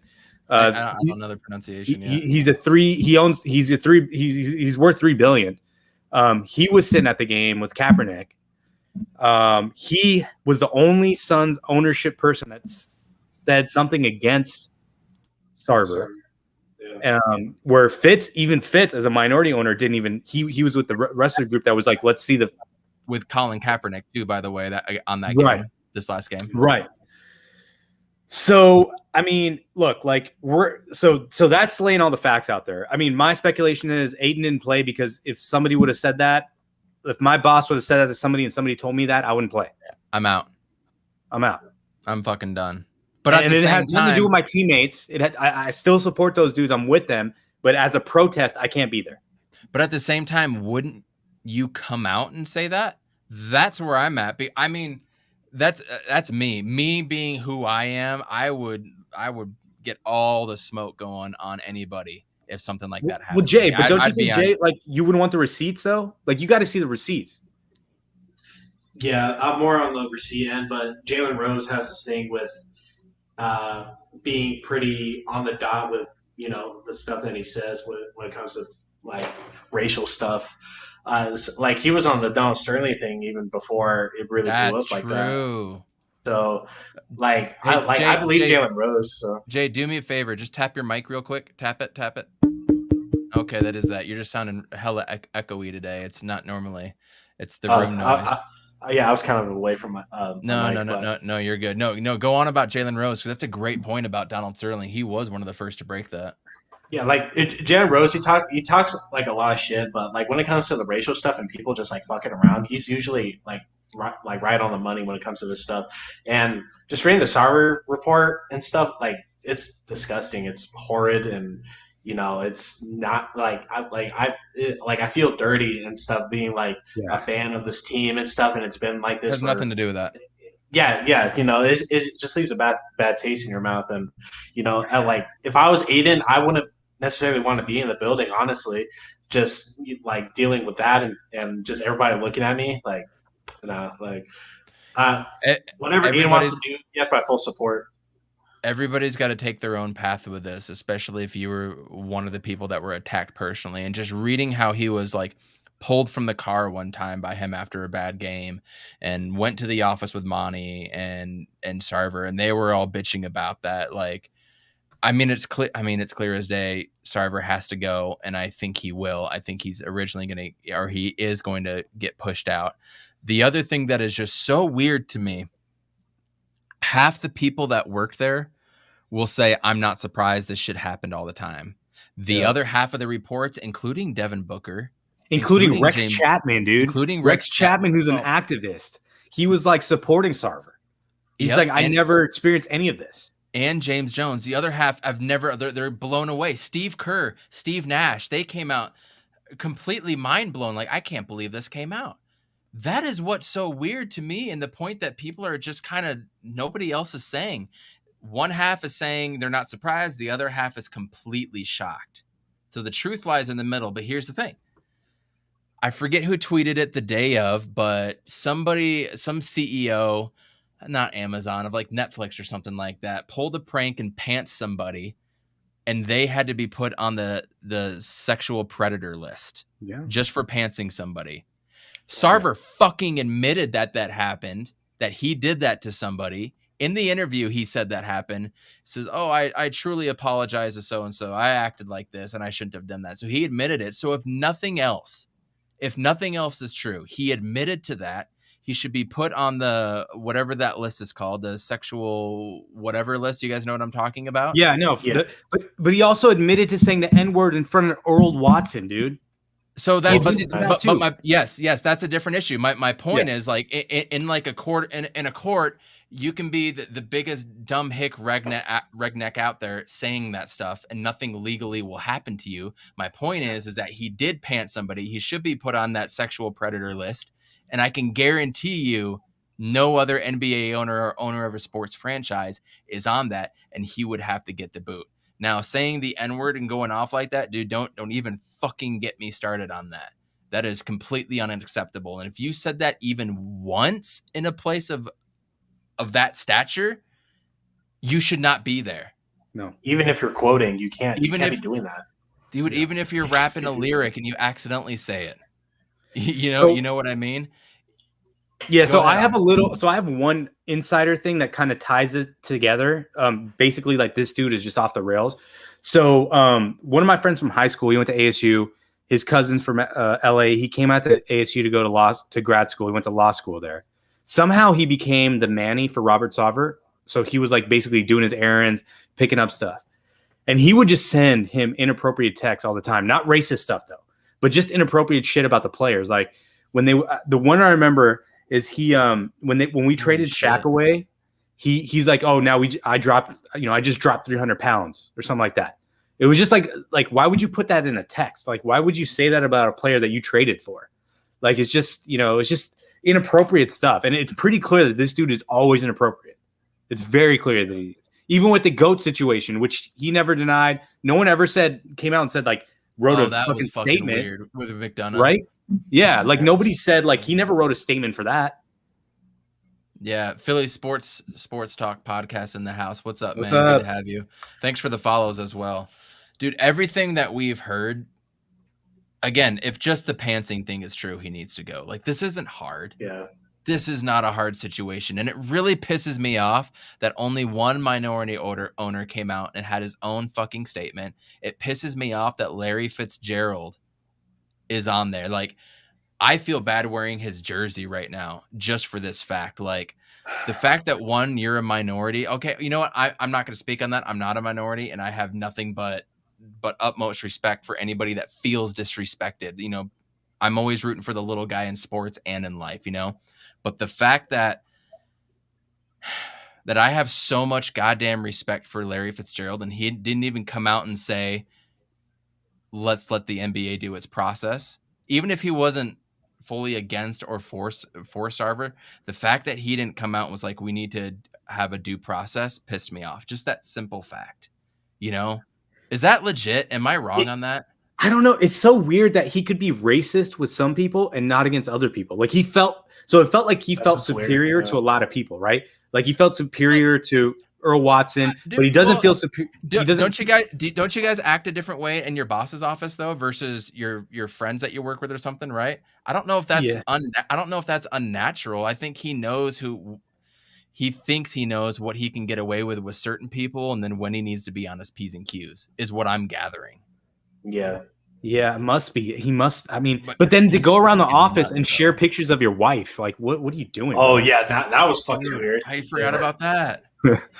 Holy shit. And then the whole HR thing, like how he made, okay, like with Colangelo, they were talking about how they had basketball leagues and all this stuff. Sarver comes in and there's none of that. And then he makes HR a place that's like its own entity, which really like is not even about your business. It's about the people, you know, in your business. And you made that a completely toxic place to go to. That itself too is so fucking mind-blowing, you guys. So all in all, I don't blame DA for what he does. Me being the type of person I am, I would throw out all the smoke on Twitter, Facebook, call everybody out. So I'm surprised that DA, if that's the reason, that he hasn't done that yet, unless he's getting advice from like lawyers or, you know, whoever it is, like, don't say anything, let it go. But I mean, he's already listed as out for tomorrow, and we didn't find out he was out until Saturday. So maybe he just needs to get his mental headspace correct to go in there, or maybe there's a move coming. I don't know, man. Oh yeah. Good point. And the free agency stuff about LaMarcus Aldridge. Yeah. Holy shit. Trying to get him to sleep with some other chick so that he would have kids here and feel obliged to sign with the Suns. Are you kidding? Now, we all know things like this go on in college, you know, dorm rooms and having a party and there's a girl in there and trying to influence, you know, all that stuff. We know that happens. I'm sure it happens on the NBA level to a point, but to have it come out like that and that be the reason, dude. Yeah. Holy shit. Jay, I don't think you should feel bad about being a Suns fan because we were all Suns fans before Sarver was here. And we have like an emotional connection to the team, not the fucking owner. I don't go around and wear my Jerry Colangelo jersey. There's no statue of him. We don't go out and boast all these owners. You know what I mean? Nobody does that. But I understand feeling pissed off about your team, wanting them to be better, right? I think we all want them to be better and to stand for fucking something. But don't feel embarrassed. Don't feel embarrassed about it. It has nothing to do with us being fans. This could have happened to anybody. Look at the shit that came out about Neil Olshey and the Blazers, right? Yeah. Yeah, but they're actually doing like an investigation. Like it wasn't like, you know what I mean? Like it wasn't like one of those things where even Cuban, even though it was like half-assed, like they internally decided. The NBA stepped in and said, we are going to do the investigation. Well, they're going to do one for this on the Suns. They are. Yeah, no, but I'm saying, like it was an internal discussion. It was like the NBA said, we're going to do it. Basically, this Robert Sarver is running PR 101, which is like deny everything, deflect everything, say Earl Watson was a piece of shit, say, you know, all this stuff is out of context, you know, all this stuff, right? He's doing PR 101. This is what happens. It's going to get to a point where hopefully we get more accounts from people that had personal interaction that can say, I had this happen. It affected my life. What was a girl that almost committed suicide? I mean, this is out of control, dude. This is out of control. Like, there's got to be a breaking point somewhere where we can move this. And I really thought when Larry Fitzgerald and the guys put that out, I thought that was a hedge move where the language is a little bit vague. It wasn't as strong as the other guy. It wasn't as even what Monty said. Monty's like, let the NBA do their investigation and then we'll let it lay where it lays, right? Which is basically saying we're not going to take a stance until we have facts, even though there are facts, but it's kind of like speculative because it was, you know, it wasn't like Donald Sterling on a tape, you know, or whatever. Right. And that's what we need. If we get that, we're good. If we don't get that, there's going to be a long battle. And I can see it playing out. And I think David Nash had a whole thread about this on Twitter. But basically, they can push Sarver out as being the general manager, bring in the other guy that I was talking about. And then Sarver at that point is in a position like, if I'm not the managing controller of this team, then what is my stake in it? I should sell it. And then we can remove him that way.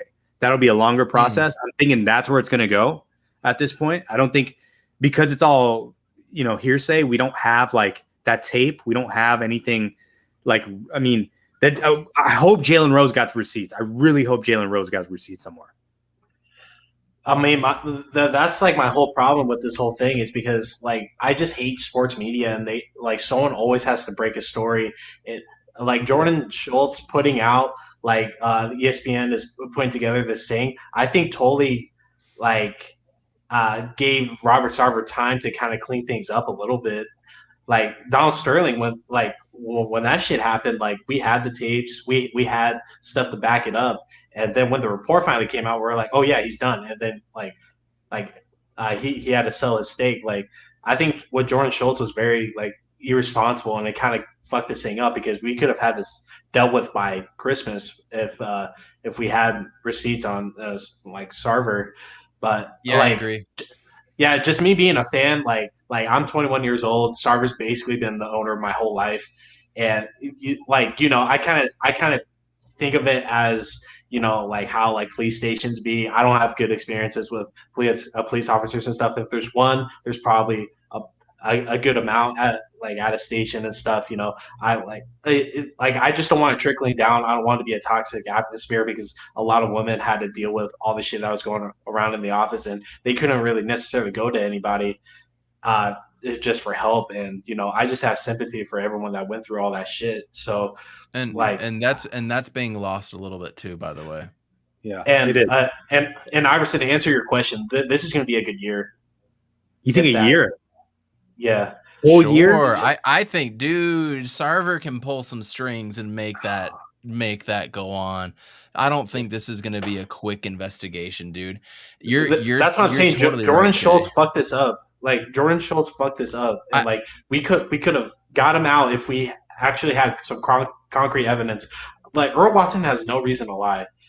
Like the 70 other people in this article have no reason to lie. These incidences are too specific, too like to date, too like crazy for someone to make up. It's so hard to disprove any of this shit. It was such a long read, and it just drained me, and it's like it just sucks, you know. It like instead of ESPN talking about like Suns being 4 seed and all this stuff, we have to worry about DA's mental health and the stuff he's going through, and then along with everybody that's been working underneath Sarver's thumb, and it's just pure like ignorance and like sports media just like fucking this whole thing up. That's what's frustrating about this. I completely agree. The whole article was he said, she said, and it wasn't something that was complete concrete. It wasn't something that was, everything was a little bit like, oh wow, oh wow, oh wow, wow. You know what I mean? There wasn't one thing that just made you go, holy shit, what? You know what I mean? Vince Carter just came out and said this thing too. That first part with Draymond Green made me go, what the fuck? What the fuck, bro? Like, what the fuck? Yeah, that alone, that was kind of like first 2 paragraphs. I was like, yeah. But like, I think I can speak for everybody here. We believe in due process, innocent until proven guilty and stuff. I like all of us don't like Sarver, and I wanted to make sure that even all of our critiques of him, I wanted to give him the benefit of the doubt. But reading through all of this stuff, I'm like, no, we need to get his ass out. Like I'm over this, now. And especially like now, like no later. He needs to sell it. Like he's boxed in a corner. I know he's a rich prick, and he can buy his time out, and he'll just pray to God that it lands on his side. But he's done, man. Dude, I'm gonna call out Larry Fitzgerald. I'm gonna call out everybody else that's an owner stake in this team. Like forget about the facts. Like this is too much of a distraction at this point. You guys have to step up and remove him just because he's a distraction. That's it.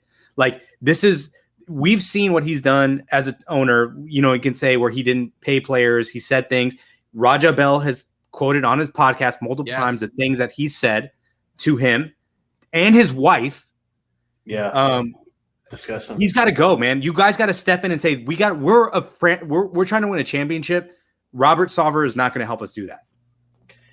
And McDonough even said something, and like the statement that our GMs put out, it's like that isn't enough. Like McDonough came out and said, "I have the players' support and stuff." Shout out Devin, shout out Da. Like I've love for you guys, and this isn't reflected upon you because I know you guys are pure at heart and all this stuff. Like I'm 100% with you, man. The Raja Bell shit sent me over. Like that's just absolutely disgusting. And what about the Vince Carter thing that I tweeted out? I think you guys retweeted or something too. Yeah. Vince Carter revealed on ESPN that he had heard from 2 players he trusted that when he came back to Phoenix for the first time after playing there, he was having a good game, and Robert Sarver told them to take him out. What the absolute fuck, too? That alone has gotten guys in the NFL banned, you guys. Yeah. When the NFL came out and there was all these bets that they were taking, like, hey, $50 or $100 to take this whatever guy out. Like, no, dude, they were laying down stuff where they were suspending dudes and kicking people out of the league for this. There was assistant coaches that aren't coaching now because of that. So what you're referring to is that Bounty Gate where the Saints were basically headhunting players and putting pools of money up against it. It was all coordinated by what's his name, Greg, whoever the defensive coordinator was. He was. I don't think he's in the NFL anymore. He was suspended for. I can see his face. Time. I know who you're talking about. The head coach, Sean Payton, was out the whole next year. Yep. Yeah. I mean, it's trash, dude. It's trash. Absolute horrible. I call out Larry Fitzgerald. It really broke my heart. to see him sign with that. But at the same time, maybe he didn't see those things. You know, maybe he didn't. Maybe Book legitimately hasn't seen these things. Maybe James Jones hasn't as well too. That blows my mind, honestly, as much as that they're in the building. That completely blows my mind. And maybe now that they have like a separate training area, you know, I can definitely see that happening more so now than before. But I'm surprised Sarver went in on DA like that. They're both U of A grads. That just that blows my mind. Everything that happened is fucking disgusting. Bottom line, you could pinpoint any paragraph on that article and say this is why you need to go, man. Yep, 100%. Yeah, you could dead ass you random and just stop on one and like absolutely, absolutely. If I went into my job and said the N-word or anything like that, I mean, unless I found out they were a Trumper, but that's a different conversation, I would be fired. Yeah, Jay, you would be fired. My wife would be fired, dude. She works for a company that teaches sexual awareness and does webinars and stuff for that. If any of these companies said that, you'd be out of there. It is incredible that this could go on at the highest level of one of the more well-known franchises in professional sports. Everybody knows the Sunburst logo. We're completely original. They know about the Suns. And this cup comes out, it sucks. Don't be ashamed by it. Don't be embarrassed, but be a voice of change. And then this Saturday, was it Friday or Saturday, that they dropped a new T-shirt that really wasn't that cool to me. You're talking about the Warren Woodhouse? Yeah, and people were outside lined up willing to give money. That's the part where I'm like, okay, fuckers, you need to stop that. Something needs to change. I don't think not renewing your season tickets is the best idea from a fan's perspective, but I respect if you do it. I don't know if I would do that because I'm all for the players on the court and the product. And then the staff and stuff, like, you know, a lot of them get played by game, and the cheerleaders too. A lot of them are on salary, but a lot of them get paid by game. So, like, there's other people you got to think about, you know, besides the players. You know, like it's a slippery slope. You know, I honestly wouldn't have minded all of them coming out, doing warm-ups, all that, and then just walking out. I would have supported that. Yeah, I'm a little shocked. I don't know if I'm disappointed, maybe a little bit disappointed just because of everything that's in there and the fact that I just want Robert Sarver gone. But I'm a little shocked by that. But at the same time, that was a hella impressive win. And it was our best win of the season. It was a shame that it wasn't on ESPN or NBA TV or something. It was just left to the local networks. But we got a lot to talk about the next couple of months, right? We have a lot to talk about. And we will be back next Wednesday night as well, too. But before we go, I want to talk a little ASU, and I know Amit's going to jump off, but let's try to switch it to something a little more on the brighter side. Remember how we were talking about how the Phoenix Suns never play teams that are coming off of a back-to-back? Well, that's going to be tomorrow night, gentlemen. We are going to be playing the Sacramento Kings in Sacramento, and they're coming off of a back-to-back in which they lost tonight. I just had them up. What are you guys thinking about tomorrow night's game against the Kings? And I'll jump in when I have the score up in front of me. Who'd they lose to? I'm looking it up. You're pulling it up? I'm pulling up. Oh, they lost to the Pacers 94-91. Ooh, and the Pacers are struggling too. Yeah, like they're only 4-7, and that was their first. That was their first road win, by the way. Ooh, yeah. You know, I said it before. Like, hopefully, Torrey Craig's back on the buyout market at some point. We can get him back. But you know, going against the Kings again, this is going to be a revenge game in their building. And the way if we get booked that we got on Saturday night, dude, it's lights out. Forget it. It's over. I completely agree. It's a revenge game in my estimation. Jay, do you think the same? Yeah, absolutely. I like how these games are pretty close together. I hope we catch the Kings lacking and, you know, really put them in their place, you know, really tell them what's up. And hopefully Booker has another 38 special night or even more. But if Frank is playing like he has been the last 3 games, like, I see us winning for sure. And lucky for us, since we're going to be back on Wednesday, we play Portland Wednesday night, and so we're going to be able to do a little bit of a post-game pod. They play 7:00 local Valley time, which is 6:00 for you, Amit. So hopefully they'll be done around the 9:30 time slot, which is when we're going to be coming on. So 9:30, 9:45ish, I'm sure they'll be done, so we can do a little post-game. But we're going to play Portland, who kicked our ass earlier this year as well too. We got 2 revenge games coming up. I feel like we're gonna go 2-0. Do you guys get that feeling? The Portland game scares me. That one's at home though, right? That's at home. Mm-hmm. It's at home again. I like our chances in that one. We play them so good at home. We always lose up there. We always lose up there. You know what? That is true. That is true. We always lose in Portland, but as soon as they come here, like, we do win. Yeah. 2-0. Fuck it. They're coming off of a back-to-back too. They play the Clippers Tuesday, and then they play us. So the next 2 games, we play a team that's back-to-back. And I'm starting to look at, last year I was all one game at a time. We need to get to the playoffs. Every game is important.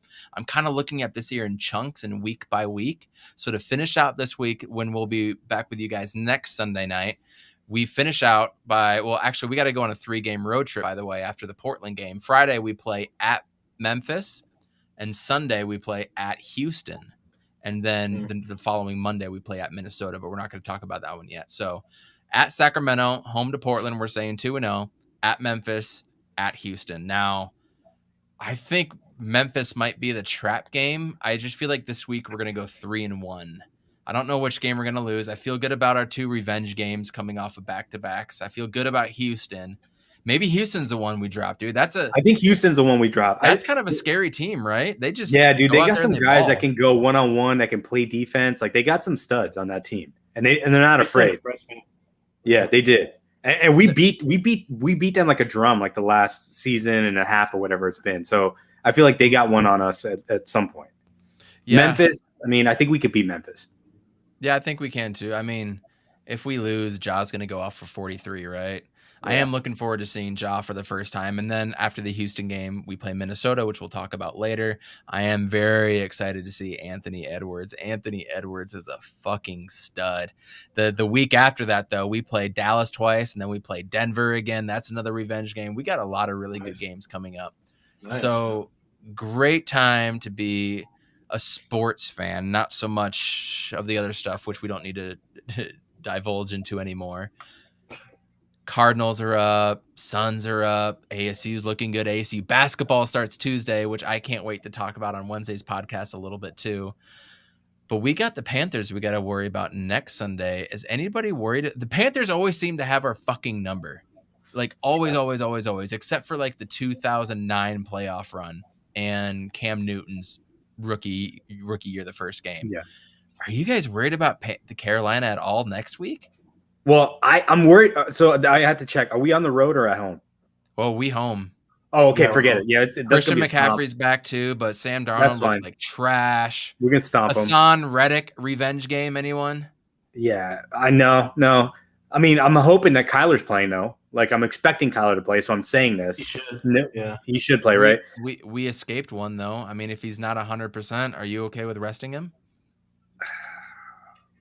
Knowing that the Rams lost, yeah, actually, I'm okay resting him. There you go. Yeah. We escaped with a win today, which I thought it was going to be a loss. I woke up feeling good for some reason. Yeah. I woke up feeling good, and when that happens, I'm like, okay, let's just see how it plays out here. But going into the game, like all week, I was like, we're gonna be 7-2. We're gonna be 7-2, and that's fine. And then we can rally and do whatever. But the way we came back and won and how we won, it just, it uplifts me. But maybe we're due for another brain fart. I don't know, but I'm not personally worried about the Panthers and what they bring to the table. I think we should be able to beat them by 2 scores minimum. JJ, thoughts? Oh, like, we just need to go up early. Like, Sam Darnold hasn't done anything since week 4. So, like he was just getting yelled at by his teammates today. So, if we just stop him out in the first quarter, we can put this game away early and maybe just throw in Colt McCoy and Kyler can just chill on the side, whatever. That's true. Yeah. That's true. So we're not feeling too bad, and we think we're going to go 9-1. Amit, leave us with some words of wisdom. Yeah. So first, let me say happy Diwali to all my South Asians. Hopefully, some of my friends, they say they listen to the podcast, so maybe they're listening. And happy you guys. We had a great weekend. Fuckers, comment. Yeah, I know. That's one thing. 2, I just want to, all the folks that came out against Sarver, they're brave people, dude. Like, it's especially Earl Watson, the people that put their name on it. Like, you got to give them props, because it's hard to step out and say that like all those other people didn't say anything because they thought like they were going to get punished for it. And I'm sure we've all experienced somewhere in a workplace where somebody said something and you don't say anything because you don't want to get in trouble. You need the job, right? Right. And especially it's like your dream job working for the Suns, right? Like exactly. Yeah. What are you going to do? So I just want to give props to those people, man. And we need to support them. We need to believe them. And hopefully more people will come out. Thank you for that. Veterans Day is on the 11th. Remember Pat Tillman on that day.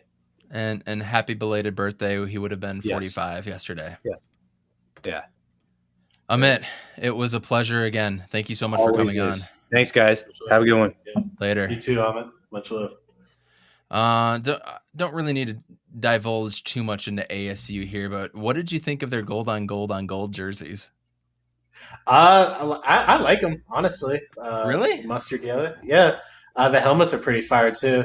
But like I like all the ASU unis, to be honest, but I definitely like the Pat Tillman ones. And plus, it was a special occasion. It's kind of hard to like shit on them. But I hated the Washington State ones where it was that chrome maroon helmet and then black on black. Yeah. I thought that was just a terrible look for a terrible game, and I hope they never ever have to do it again. But Arizona State came out. They did what they needed to do. Rashad White is a stud. Jaden Daniels has done nothing but regress. This win does not mean that they're a good team or anything. They got bowl eligibility. Oh, yay. They got bowl eligibility. I don't give a fuck about that. If they can win out sometime and get a bowl victory to get to 10 wins, that's a successful season, all things considered. The more I watch this team, the less I want to. And did you hear about Jordan Simone? Did you see all that stuff that went down on that Twitter? Was some bullshit. What the fuck, Arizona That is State? some bullshit. What the fuck? Hey, yeah, Jordan, okay. You have my full support, bro. Matt Berry came out, went to Saguaro University. I actually went to his graduation because my brother graduated with Matt Berry. It was kind of funny. And he came out and was like, look, if you're getting paid by the university and you're on the university radio station, you can't talk shit about the university. I 100% get that. But tell me where the lie was. Right? Now, we've all seen Suns games when we were 19-49, and no broadcaster is going to start talking shit, right? So, like, I get that, but this is a journalist school with Cronkite University. How the fuck are you going to fire somebody for doing their job, having integrity, talking the truth, and then teach these kids in your classes to do the same thing when you just fired Simone for that? Like, bring that into that classroom as a case study, because I would love to hear that roundtable discussion. I'd love to be a part of that. It's such bullshit. He spoke truth. He just said, I'm off the Herm train. I'm not seeing it. They have no passion. He said when Jaden Daniels threw his second or third or 12th interception against Washington State, he just came over to the sideline like it was another Saturday afternoon, like it was a walk in the park. He called them out because they didn't have heart and they didn't have leadership. What is wrong with saying that? Like absolutely nothing. Like that's Incredible. What everybody can see. Like is the lead director of the ASU Sports, is he just like in denial or something? Like there was no reason to. Apparently it didn't. Herm Edwards had no say in it, apparently, which if Herm did, coming from ESPN, that'd be a hell of a thing to do. Yeah. But dude, everything that's going on with ASU, like, yeah, good win. It's always good to beat USC. It's always good to beat a Los Angeles school. Absolutely. I'm glad we're 6-3. It's better. Winning is always better than losing in every occasion, right? But nothing that I'm seeing outside of Rashad White being a stud and Diamante Traynham, who I thought was the better back and just fumbling every goddamn game. Like, nothing that I'm seeing is impressive outside of our backfield, outside of Case Hatch. Well, I guess Case Hatch is in the backfield too. And Ricky Pearsall. I'm trying to find a player I'm legitimately excited for. The Markham twins in that defensive secondary. I don't want to hear about Chase Lucas and how he had such a great game. Motherfucker's been here for 5 years, dude. He's been here for 5 years, and this was his best game. It took him this long to have a good game. against a team that doesn't know who their quarterback is and doesn't have a head coach. That's what we're doing. Come on, y'all. I can't wait for the season to be over. I will still watch because I'm a fan. And when it's 10:30 on a Saturday night and you've got kids, there's not a lot of better things to do. Fortunately, unfortunately, my son got sick again. Freaking get used to that, JJ. Make sure you're taking your booster shots and drinking all the vitamin C, because these kids, when they go to daycare and preschool, you take home everything. But there you go. I said, but again, I gotta stop saying that. Me and the wife got to go out for a dinner date. We were gonna go to my nephew's birthday. They asked us not to come because Skylar was sick. So grandparents were okay with, they've had their shots. They were okay with watching him. And we got to go on a dinner night. We went to a German brew pub. I had 3 different types of beers, the Dunkel and the Pilsners. And then they had these really cool 2 little mini mugs to try some samplers. And then she didn't finish her beer and I finished that. I came home, I had a few. So I'm sitting there watching the Suns on one screen. My wife was amazing and put my son to bed last night, and I had Arizona State on the other. When the Suns game was over, I'm listening to Suns Jam Session while I'm watching the Sun Devils. So, I'm always going to watch. I'm going to talk my shit, but I'm going to watch because I'm still a fan and I still want to win. But again, nothing that I'm watching is making me excited for the future outside of the very few players. So with that being said, JJ, words of wisdom, what do you have for us?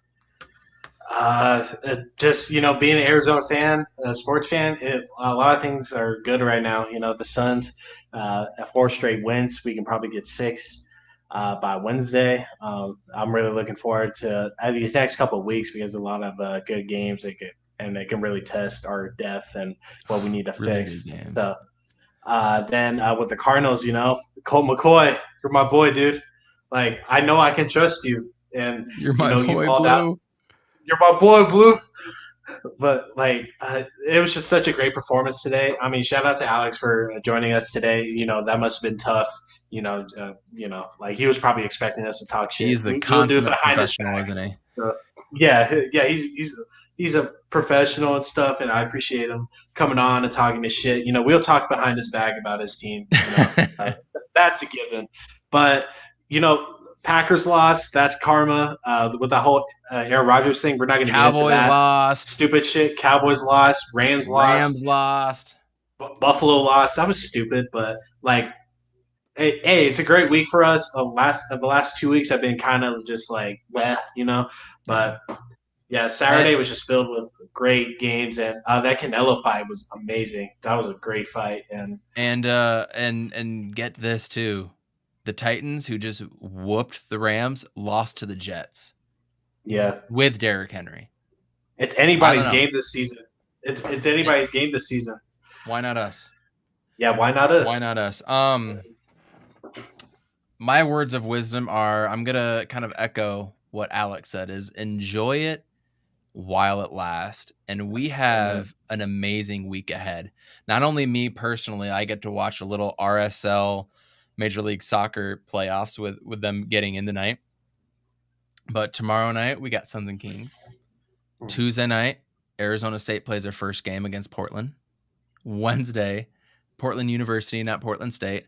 And I'll look up who they play Thursday. Wednesday, the Suns play Portland, and that's a revenge game. On Thursday, Arizona State plays UC Riverside. On Friday, the Suns play Memphis. On Saturday, Arizona State takes on Washington. And then we'll cap it all off on Sunday with a doubleheader. The Cardinals at 2:05. They kick off against the Panthers. And about when that game's wrapping up in the fourth quarter, the Suns will start on Sunday at 5:00. And they play the Rockets.